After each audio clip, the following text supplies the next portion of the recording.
A man in a rural Australian community committed a horrific familicide, served minimal time, and started a new life. This happened in a small rural community not far from our state's capital city. It's under an hour to the city, about 15 to 20 minutes from suburbia. Many years ago, a man believed his wife was cheating on him. He murdered her in a fit of rage. Then, he killed his 7 children, his sister-in-law, and her baby who were visiting. He was set to be hanged, but the death penalty was banned. Shockingly, he served only 7 years in prison. After his release, he moved states, changed his name, and married a woman with 7 children. He lived happily, and they had no idea of his past until after his death. You can Google the Hope Forest massacre for more details. Oh my gosh, can you believe that? From what I recall, it was Australia's worst familicide. This tiny rural community only had a town hall, not even a shop or tennis court. Those are usually the bare minimum for an Australian town. The history of Hope Forest is far more fascinating than this horrific crime. How did he get just 7 years for 10 murders? That's less than a year per person. It's absolutely horrifying. I know, it's unreal that he got to start a new life. He married a woman with 7 children after killing his own 7 kids. It's chilling beyond words. DuPont's Teflon production poisoned the planet, with minimal consequences for the company. The DuPont factory and their Teflon story is unreal. One company poisoned the entire planet and got away with it. It sounds like fiction, but it's 100% true. Every living being still suffers the consequences of their actions. A DuPont heir assaulted his own toddler daughter and faced no jail time. Money truly shields some from consequences. 5 divers were trapped in an oil pipeline, with no rescue plan to save them. The Paria diving incident is gut-wrenching. 5 divers were sucked into an underground oil pipeline during repairs. One escaped and fought to get the others rescued. Authorities blocked any rescue attempts into the pipe. One man might have survived for 39 hours, trapped. The Wikipedia article is wild. Paria admitted they had no rescue plan, claiming no legal duty to save them. That's beyond comprehension. Identical twins June and Jennifer Gibbons shared a haunting toxic bond that led to a mysterious death. The silent twins, June and Jennifer Gibbons, born in 1963 in Wales, are haunting. Identical twins, they were inseparable yet isolated from everyone else. They created a secret language and refused to speak to family, teachers, or therapists. Their movements mirrored each other perfectly. As they grew older, their bond turned toxic. They believed one had to die for the other to truly live. They committed petty crimes, arson, and vandalism. Eventually, they were sent to Broadmoor Hospital, a high-security psychiatric facility, for 11 years. Out of nowhere, Jennifer whispered to June, "I'm going to die. It's time." She died mysteriously of sudden heart inflammation in 1993. No drugs, no poison, no clear cause, just gone. June later said they agreed one had to die to free the other. After Jennifer's death, June began speaking and reintegrated into society like nothing happened. A 9th grade classmate committed a brutal double murder and sat silently beside me daily. When I was in 9th grade, a fellow student, a year older, murdered his mother and sister in their home. He also attacked his sister with a baseball bat, likely after she was dead. He scrawled bloody graffiti on the walls of their house, right next to a cemetery. The properties shared a boundary, just 20 feet apart. He sat beside me on the school bus every day until it happened. I was lost in my Walkman, blasting music, while he sat silently. He's in prison now. The house still hasn't sold, even after 18 years. The cemetery remains right next door. I haven't followed his case, but I hope he's still behind bars. The Rwanda genocide revealed unimaginable brutality through survivor testimonies I worked with. The Rwanda genocide is beyond horrific. In college, I interned on a project curating survivor testimonies to designate rape as a war crime. My role involved quality checks, data curation, and contextualizing stories. It was librarian-type work, a small part compared to others' efforts and the survivors' pain. The brutality was unimaginable, worse than anything you could dream up. Even the toolbox killers don't compare to the sickening acts in Rwanda. Everyone on the project suffered psychological harm. We knew it would affect us, but we did it anyway.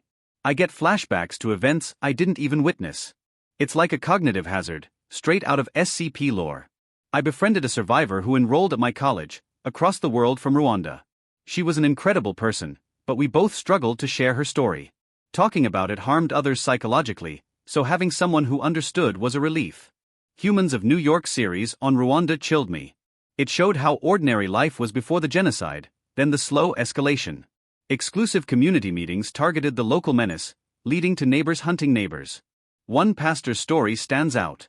He hid refugees in his home, but a killing squad found them. He recognized squad members from his church and called them out by name. He said, "I'll go to heaven, but where will you go?" Enough felt guilty to stop the others, sparing the refugees. It's eerie that killers who slaughtered women and children still had consciences to appeal to. But was it conscience? Some argue it was fear of afterlife consequences, not empathy. They felt nothing for their victims, only dread for themselves. The Radium Girls suffered horrific deaths from radiation, betrayed by a company's lies. The Radium Girls story is heartbreaking. I read the book and was in tears by the end. The company knew radium was deadly but lied, claiming it was safe, even healthy. One girl pulled out her lower jaw with her bare fingers. A deceased girl's jaw was so radioactive it helped win their case years later. These were young girls, aged 14 to 18. It's sickening that this happened just 100 years ago. At 30, I realize 100 years isn't that long. It makes you wonder what dangers we're overlooking now. Like Teflon, known to be toxic by the late 90s, yet still used when I was alive.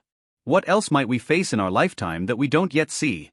A disturbed boy committed a gruesome act in the 1930s, echoed by a similar crime in 2017. In the 1930s, near where I grew up, a family had a son with severe mental issues. They planned to institutionalize him. The father took the family to town, leaving the mother with the boy. When they returned, the boy was walking around with his mother's head on a broomstick. A similar horror happened in 2017, just 15 miles from me.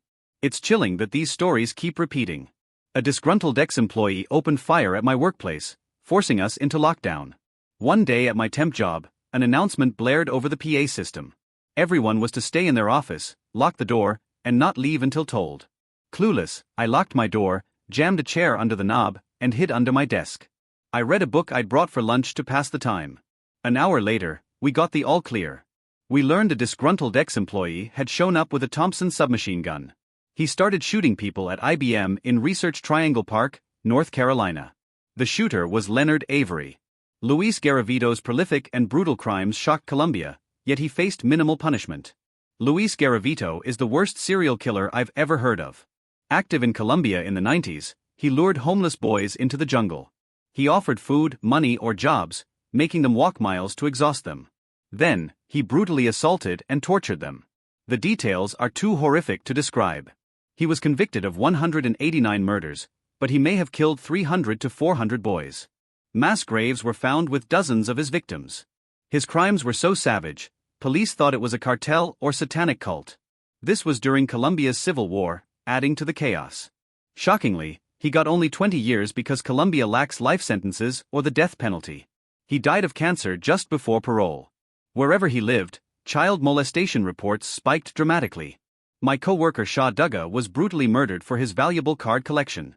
A local story haunts me, the murder of my former co-worker, Shah Dugga. He had a Magic, the Gathering collection worth 6 figures, including a rare black lotus. He befriended 2 brothers who chased him around his house. They bludgeoned him to death with a hammer and stuffed his body in a plastic bin. They filled it with concrete to hide the crime. Shah was a chill, hippie guy who got scolded for wearing JNCO jeans to interviews. He was a gifted reporter and helped start a homeless encampment that served hundreds. The terror he faced in his final moments is more frightening than any horror movie. I saw this on a crime show, and his vibrant personality stuck with me. As cubicle mates, he was delightful, and everyone spoke highly of him. Lake Nyos in Cameroon released a deadly gas cloud, wiping out entire villages. The Lake Nyos disaster in Cameroon is unreal. In 1986, a crater lake burped a massive cloud of carbon dioxide. It suffocated 1,700 people and 3,500 livestock in nearby villages. There was no warning, just instant devastation. Junko Furuta endured 44 days of unimaginable torture before her tragic death. The kidnapping, torture, and murder of Junko Furuta is horrific. This Japanese teen was abducted and endured 44 days of brutal abuse. She was beaten, tortured, and assaulted until she died from the ordeal. The perpetrators faced shockingly lenient punishment. This case haunts me, especially since I read about it too young. The depravity is unimaginable. The Bhopal disaster killed thousands, and a hoax exposed corporate indifference. The Bhopal Union Carbide disaster is the worst industrial accident ever. Thousands died in agony with no warning. My college professor helped trick BBC World into airing a fake interview. His activist partner claimed Dow Chemical would pay $470 million to victims. Dow lost over $2 billion in stock value in 30 minutes before the hoax was caught. He was a pretty cool professor. In Japan, train suicides were so common they became disturbingly normalized. In Japan, I learned the grim reality of train suicides. Putting your head on the tracks when a train can't stop was common knowledge. It's heartbreaking to think why that was so well known. Trains were almost always on time, but delays often meant a suicide. Sometimes, human debris remained on the train. The first few times I was horrified, but others seemed unfazed. By my fifth or sixth time, I was just worried about being late. It's terrifying how quickly we normalized measuring a life by inconvenience. Kevin Bacon was brutally murdered and partially eaten after a Grindr meetup. In Michigan, 2019, on Christmas Eve, Kevin Bacon met a man via Grindr.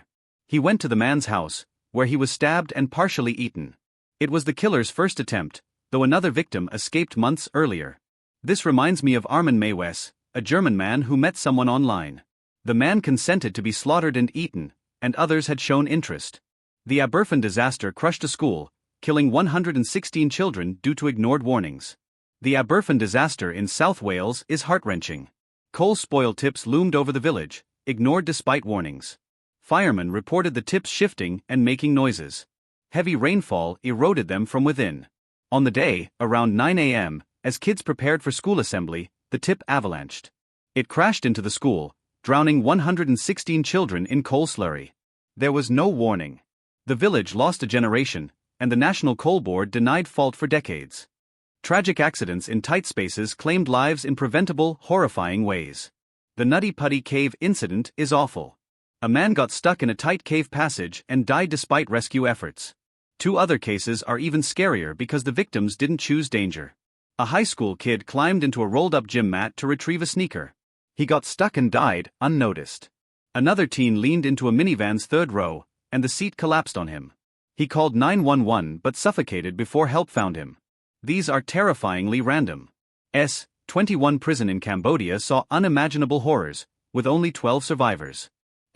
21 prison in Cambodia, during the Khmer Rouge, was a repurposed high school. Over 4 years, it held 20,000 prisoners, only 12 are known to have survived. Around 150 were released, likely to be recaptured and executed. The building is now a museum you can visit. Laika, the space dog, died alone and terrified in orbit. Laika, the dog sent into space, breaks my heart. She was so scared and alone up there, with no way back. A Boston priest abused children for decades, protected by the church. In Boston, priest John Geoghegan abused young boys for over 20 years. When parents tried to stop him, the church threatened their jobs and faith. When it got too bad, they moved him to a new parish to start again. The Catholic Church fought his charges fiercely, as if it was normal. Where I grew up Catholic, we didn't depend on the church, so no one was victimized. The Great Leap Forward caused 45 million deaths in a man-made famine. The Great Leap Forward was the greatest man-made disaster ever. From 1958 to 1962, 45 million Chinese died due to famine and brutality. It lowered global life expectancy, alongside World Wars I and II. People either starved or were tortured for speaking out. The CCP's actions were beyond comprehension. Jimmy Savile's crimes were known but ignored, ruining countless lives.